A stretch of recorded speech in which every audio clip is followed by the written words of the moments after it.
Hello mga mi, samahan nyo kami ngayon. 10 a.m. nga ang appointment ni Edis pero late na kami. Sobra late na din kasi ako nakapag-out sa work. First visit nga niya sa kanyang dentist today at sobrang excited na nga ang kiddo. Ha? Hawakin mo ako sa kamay para di ako matakot. Okay. Oh, ayan na. Bago nga kami nagpunta dito, pinanood ko muna yung video kay Edis. Yung mga bata na nagpapadentist, sabi ko huwag siya matakot. Happy? Schedule namin ng Monday to Sunday. Open na lang. Happy?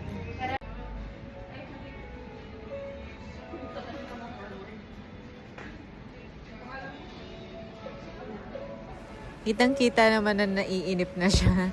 Well, inaantay kasi namin kung may coverage ba kami ng dental. Hindi ko din kasi sure, di ko na double check sa aking health insurance. So, ayan, nag-aantay lang kami. At habang nag-aantay kami, ayan, pasayaw-sayaw ang bata. Halatang hindi ninenervyos. Kasi nga, good thing na napanood ko sa kanya yung mga video about sa dentist. At sabi ko sa kanya, huwag siyang matakot. Kasi yung mga kids, ganyan din naman, dadaan din. At hindi naman sila nasaktan. Which is, good idea na ipanood nyo muna sa mga bata yung kamukha nito. Videos na makikita yung mga bata na hindi takot pagdating sa mga dentist. Diyan ka lang.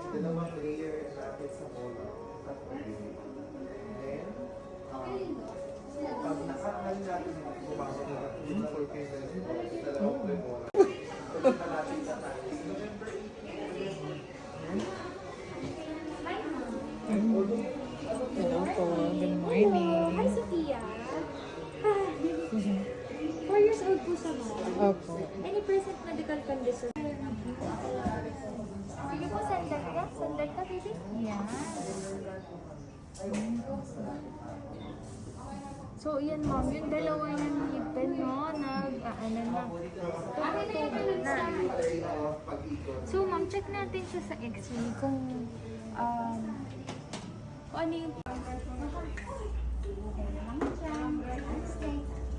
Eto nga, kailangan mo na siyang i-x-ray para mas malaman ng dentist kung anin pa yung mga patubo niyang teeth, which is permanent teeth na niya.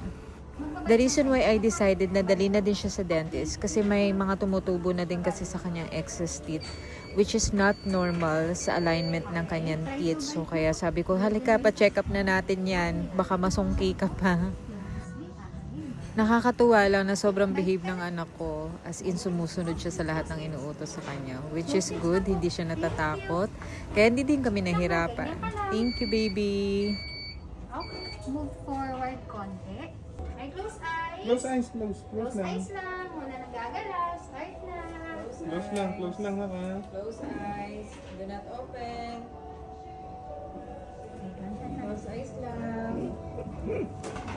Close eyes lang. Wala nang gagalaw. Close eyes lang. Nak, wag open. Dito lang kami, okay? Start na po. Close eyes lang. Bite lang ha. Close eyes. Bite lang. Close eyes. Wag open. Close eyes. Wag open. Close eyes lang, naka.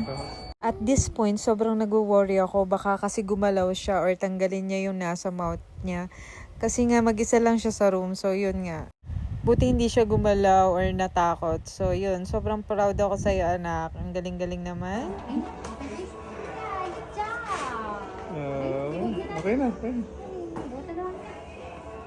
Yay! Good. Okay. Sige po. Sige, next. Yan. Very good. Open na. After nga niya i-x-ray, eto, nakasalang na siya per cleaning. And then, habang pinanonood ko siya, sobrang napaproud ako kasi ang behave niya. Hindi siya makulit, hindi siya malikot. Talagang sumusunod siya kay Doc, which is good. So proud of you, baby. Okay, Elise. Elise, hello. May water lang to ha. So, lalagay lang natin sa mouth mo. Okay? Ganun na.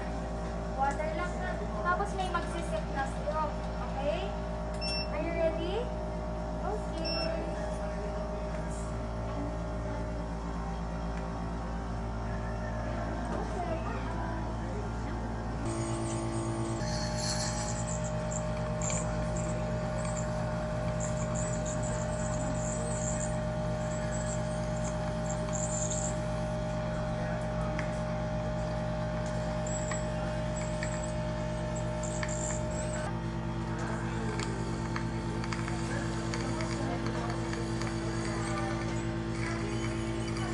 Almost done na nga. Binabrush na lang yung teeth niya. So mga mi, very important talaga na ipanood nyo muna sa mga anak nyo yung mga ganitong klaseng video.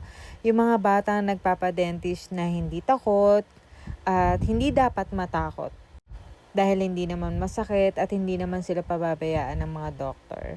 Sobrang napaproud ako sa anak ko kasi talagang ang bihib-bihib niya. Tapos talagang sumusunod siya talaga kay doktor. Parang kang tumutubo sa dulo. Saka dito din yan. Mga permanent na yan. Yung mga may bilog-bilog pa na yan. Permanent na yan. Plus this one. Ito ma'am yung tumutubo sa kanya. So, natatakpan na lang siya ng gums pero wala na siya sa buto, no? Tapos, ito din. Isa, dalawa. Nasa gums na lang sila lahat. So, sa edad niya, medyo early talaga yung eruption. So, monitor lang natin. Every 6 months kaya bumabalik tayo sa clinic para po at least, monitor natin lahat ng mga new permanent na ngipin. In our case yan, simulan na natin kasi nakikita natin may tumutubo na. So, ayun lang. nag-worry ako. Hindi ka na punta na tayo sa